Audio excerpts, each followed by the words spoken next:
नमस्कार। आदर्श शिक्षण संस्थान ऑनलाइन क्लास में आपका स्वागत है। कक्षा 5 के पर्यावरण विषय में आज हम पाठ 12 का अध्ययन करेंगे, जिसका शीर्षक है गंदा पानी फैलाए रोग। गंदा पानी कौन सा होता है? वह पानी जो काफ़ी समय तक पड़ा रहता है, जिसे हम चेंज नहीं करते, जैसे कूलर का पानी हुआ, टंकी का पानी हुआ। ऐसा पानी उसमें क्या है कि काफ़ी समय से पड़े रहने से उसमें बदबू हो जाती है, सड़ने लगता है और छोटे छोटे कीड़े मकोड़े आदि पानी के ऊपर मच्छर आदि गिर जाते हैं तो वो सड़ने लग जाता है। तो ऐसा पानी गंदा पानी होता है और उस पानी का प्रयोग हम पीने के लिए ले लेते हैं तो ऐसे वो क्या है, कई तरह के रोग हमारे शरीर में फैला देते हैं। तो इसका शीर्षक यही है कि गंदा पानी फैलाए रोग। तो गंदे पानी का उपयोग करेंगे तो हम कई रोगों से ग्रसित हो जाएंगे।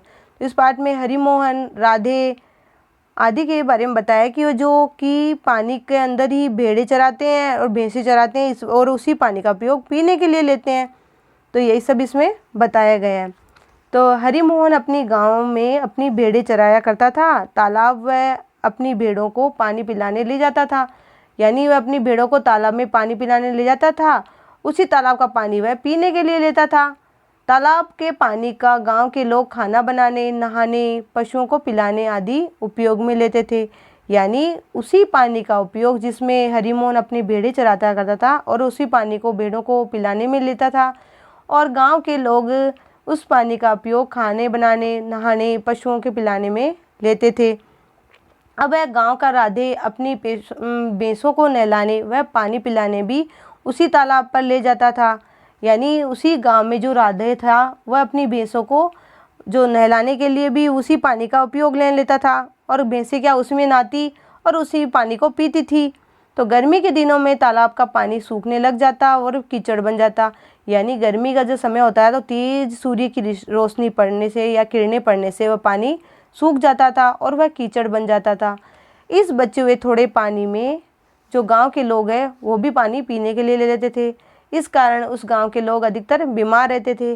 क्यों रहते थे? क्योंकि वह पानी काफ़ी समय से पड़ा रहता था, उसमें छोटे छोटे जीव व कीड़े मकोड़े आदि ऊपर मच्छर पड़ते रहते थे और वो मच्छरों के जो संपर्क में लोग आते थे तो उससे गांव में मलेरिया, डेंगू, चिकनगुनिया आदि रोग हो जाते थे। तो इससे वो गांव के अधिकांश लोग ही बीमार रहते थे। अब इसमें बताया कि नदी के पानी और गड्ढे के पानी में क्या अंतर है। यानी नदी का पानी और गड्ढे के पानी, पानी तो दोनों होते हैं, अंतर क्या होता है? तो अंतर ये होता है कि नदी का पानी बहता हुआ पानी होता है, इसलिए वह सड़ता नहीं है तथा उसमें दुर्गंध भी नहीं आती। जबकि गड्ढे का पानी ठहरा हुआ पानी होता है, सड़ने के कारण उसमें दुर्गंध आने लगती है तथा कीड़े मकोड़े व मच्छर भी पैदा हो जाते हैं, इसलिए ऐसा पानी दूषित होता है। आपके आसपास कहाँ कहाँ ठहरा हुआ पानी आप देखते हैं? यानी आपने ठहरा हुआ पानी कहाँ कहाँ देखा होगा? तो हम बता सकते हैं, हमने गड्ढों में, तालाब में, नालों में ठहरा हुआ पानी देखा है। कई बार आपने स्कूल में भी देखा होगा कि मैदान में कहीं जो टूटा हुआ है, कहीं से जैसे गड्ढे पड़े हुए हैं तो वहाँ पानी इकट्ठा हो जाता है और वो काफ़ी समय से पड़े रहने से उसमें मच्छर पनपते हैं। और मच्छर जब पनपते हैं तो कोई बच्चा या कोई भी उसके संपर्क में आता है तो वो मच्छर अगर उससे काट देता है तो वो बीमारी से ग्रसित हो जाता है। तो ऐसे गड्ढे जो पानी इकट्ठा होता है तो ऐसे पानी को, गड्ढे को इकट्ठा नहीं होना चाहिए, उसमें मिट्टी वगैरह डालकर उसको दूर कर देना चाहिए। अब गड्ढों के पानी में दुर्गंध क्यों आती है? तो हम बता सकते हैं कि गड्ढों का पानी ठहरा हुआ होता है, स्थिर होता है, काफ़ी समय से पड़ा रहता है, जो सड़ने लगता है जिससे गड्ढों के पानी में दुर्गंध आती है, यानी बदबू आने लग जाती है। नदी नहर के बहते पानी से दुर्गंध क्यों नहीं आती है? यानी जो नदी नहर का पानी है उस पानी में क्यों नहीं दुर्गंध आती है? तो नदी नहर का पानी बहता हुआ होता है, यानी लगातार बहता रहता है, जिससे पानी सड़ता नहीं है। क्योंकि नया नया पानी अगर आगे से आता रहेगा और जो पुराना पानी आगे चलता रहेगा तो वो गंदा बदबू नहीं आएगी उसमें और सड़ता भी नहीं है, इसलिए नदी नहर के बहते पानी से दुर्गंध नहीं आती है, यानी बदबू नहीं आती है। फिर इसमें बताया कि हरिमोहन की बहन अलका को स्कूल के पीछे गड्ढे के पानी को ध्यान से देखने पर उसमें कीड़े दिखाई दिए। यानी जो हरिमोहन की बहन अलका है उसने स्कूल के पीछे कोई गड्ढा देखा होगा, उसमें पानी को ध्यान से देखा, उसमें उसे कीड़े मकोड़े दिखाई दिए। यानी जो काफ़ी समय से पानी पड़ा होगा उसमें क्या मच्छर कीड़े वगैरह छोटे छोटे लटें भी दिखाई दी होगी। अब गंदे पानी पर बहुत से मच्छर भी उसने बैठे देखा। यानी मच्छर, जब पानी इकट्ठा पड़ा है काफ़ी दिनों से तो मच्छर तो पैदा होंगे ही ना, वो उसके ऊपर ही तैरेंगे। आसपास पौधों को छूने पर उनसे बहुत से मच्छर उड़ गए। यानी जब गंदा काफ़ी समय से पानी पड़ा तो छोटे छोटे पौधे भी उसमें उग गए होंगे और उन पौधों के ऊपर मच्छर उड़ उड़ कर बैठ रहे होंगे, तो वह भी उसने देखा। अलका के घर के बाहर बहुत सुंदर बगीचा है। यानी जो अलका है उसके घर के बाहर बहुत सुंदर बगीचा है। अब बगीचा कौन सा होता है जहाँ पर बहुत सारे फूल वगैरह लगाए हुए, तो ऐसे बगीचा देखा। लेकिन शाम को वहाँ बैठकर खेल नहीं पाते क्योंकि मच्छर काट कर उसे परेशान कर देते थे। यानी जो बगीचा था वहाँ पर वह शाम को बैठ नहीं सकती थी। क्यों नहीं बैठ सकती थी? क्योंकि वहाँ पर काफ़ी मच्छर थे और काट देते थे, इसलिए वो परेशान करते थे। इस वजह से वो उस बगीचे में नहीं बैठती थी। फिर आगे है शिक्षक की यानी टीचर की सहायता से अपने आसपास के किसी गड्ढे में रुके पड़े पानी को कांच की एक गिलास में सावधानीपूर्वक भरकर लाइए और देखिए। यानी एक छोटा सा प्रयोग है। इस प्रयोग में क्या करना है, आपको एक कांच का गिलास लेना है जिसे अंदर का सब कुछ दिखे आर पार। तो ऐसे पानी को लेके आते हैं तो उसमें क्या दिखाई देगा, उसमें छोटे छोटे लटे दिखाई देगी, छोटे छोटे मच्छर भी दिखाई देंगे, कीड़े मकोड़े भी दिखाएंगे, पानी भी थोड़ा दूषित दिखाई देगा। तो ये प्रयोग आप खुद करेंगे तो ज़्यादा अच्छे से पता चलेगा आपको। देखिए और बताइए। यानी गड्ढे के पानी से भरे गिलास में आपने क्या देखा? ये प्रश्न है कि आपने अगर ऐसा किया है तो उसमें आपने क्या देखा। तो इसमें आप बता सकते हैं कि गड्ढे के पानी से भरे गिलास में कीड़े व छोटे मच्छर दिखाई दे रहे हैं, वह लटे भी दिखाई दे रही होगी। फिर दूसरा प्रश्न है, क्या इसमें छोटे छोटे जीव व कीड़े दिखाई दे रहे हैं? यानी आपसे प्रश्न किया है कि इस पानी में आपको कुछ लटे कीड़े दिखाई दे रहे हैं, तो आप इसमें उत्तर बता सकते हैं कि हाँ, इसमें छोटे छोटे जीव व कीड़े दिखाई दे रहे हैं। अब आपने खुद ने प्रयोग किया तो वो अच्छे से बता सकते हैं आप। ठहरे हुए पानी में हमें छोटे छोटे जीव या कीड़े और पानी के ऊपर मच्छर दिखाई देते हैं, वहाँ वे अपने अंडे देते हैं। यानी जो ठहरा हुआ पानी काफ़ी समय से पड़ा हुआ पानी है उसमें क्या बदबू आती है, सड़ने लग जाता है, छोटे छोटे जीव जंतु उसमें पैदा हो जाते हैं, कीड़े मकोड़े। अब वो क्या है, सड़ने लगता है और सड़ने से वहाँ पर कई मच्छर होते हैं ना, वहाँ वो अंडे दे देते हैं। इन अंडों से लार्वा निकलता है। लार्वा कौन सा होता है? मच्छर के जो अंडे होते हैं ना, वही लार्वा होते हैं, उसमें छोटे छोटे बच्चे निकल आते हैं। लार्वा बड़े होकर मच्छर बन जाते हैं।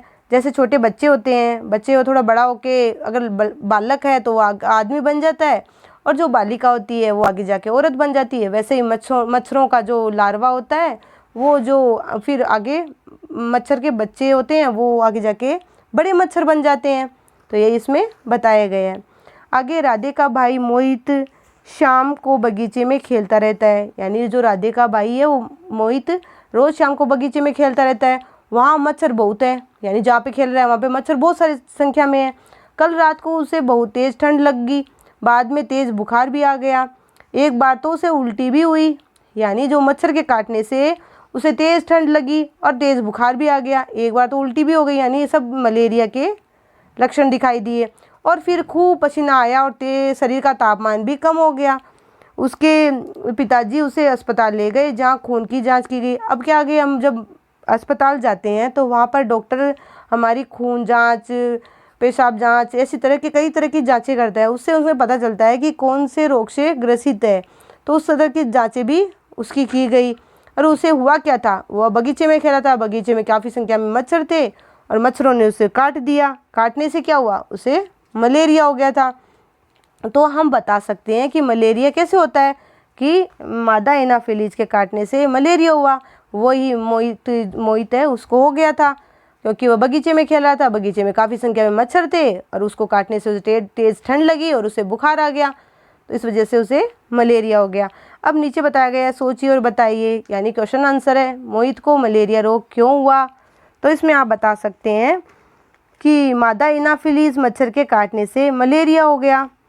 दूसरा प्रश्न है, मलेरिया रोग के लक्षण कौन कौन से होते हैं। तो भी मोहित में क्या आपको लक्षण दिखाई दे रहे थे, क्या बता रहे थे कि मोहित को कैसे हुआ। यानी ये जो मलेरिया रोग है उसमें क्या क्या लक्षण दिखाई दिए मोहित में। तो हम बता सकते हैं कि रोग क्यों हुआ कि वो मोहित रोज़ शाम को बगीचे में खेलता रहता था, वहाँ मच्छर बहुत थे, मच्छरों के काटने से उसे मलेरिया हो गया। यानी मच्छरों के काटने से मोहित को मलेरिया हो गया, ये आप इसमें बता सकते हैं। अब मलेरिया रोग के लक्षण कौन से होते हैं। तो तेज़ ठंड लगना, तेज़ बुखार, उल्टी, खूब पसीना आना, शरीर का तापमान कम होना आदि मलेरिया रोग के लक्षण होते हैं। ये सब आप इसमें बता सकते हैं कि ये लक्षणों के अंदर कि तेज़ ठंड लगती है, तेज़ बुखार आती है, उल्टी भी होती है, खूब पसीना भी आता है और फिर शरीर का तापमान कम हो जाता है और इसमें आप चक्कर भी आना बता सकते हो, क्योंकि शरीर में बार बार बुखार आएगी तो हमें चक्कर भी आएगा, तो इसमें आप ये बता सकते हैं। अब है कि छोटा डंक बड़ा खतरा, ये थोड़ा सा पैराग्राफ में बताया गया है। इसमें क्या सावधानियां बताई गई है कि आपको क्या मतलब क्या क्या सावधानी रखनी चाहिए। मच्छरदानी के भीतर ही सोए, खिड़कियों व दरवाज़ों पर जाली लगाए, मच्छर निरोधक उत्पादों का उपयोग करें, जैसे क्रीम आती है, ये सब भी उपयोग में ले। हल्के रंग के कपड़े पहने, हाथ पैरों को पूरा ढके, और हर सप्ताह कूलर व टंकी, फ्रिज और बैरल के पानी को खाली करें, यानी दूसरा पानी भरे, चेंज करें पानी को। खाली डिब्बे, गमलों, टायर, ट्यूबवेल आसपास पानी को इकट्ठा ना होने दे। यानी ऐसे ऐसे कई तरह के बचाव आप कर सकते हैं। इन बचाव करेंगे तो आप किसी भी रोग से ग्रसित नहीं होंगे। फिर है किसी भी प्रकार का बुखार होने पर तुरंत चिकित्सक से संपर्क करें। यानी जब आप बीमार होते हो तो हमें अपने घरेलू उपचार अगर हो सके तो पहले वो करके देखें। अगर उससे बुखार नहीं मिटती है तो हमें चिकित्सक यानी डॉक्टर के पास जाकर उस रोग का इलाज करवाना चाहिए।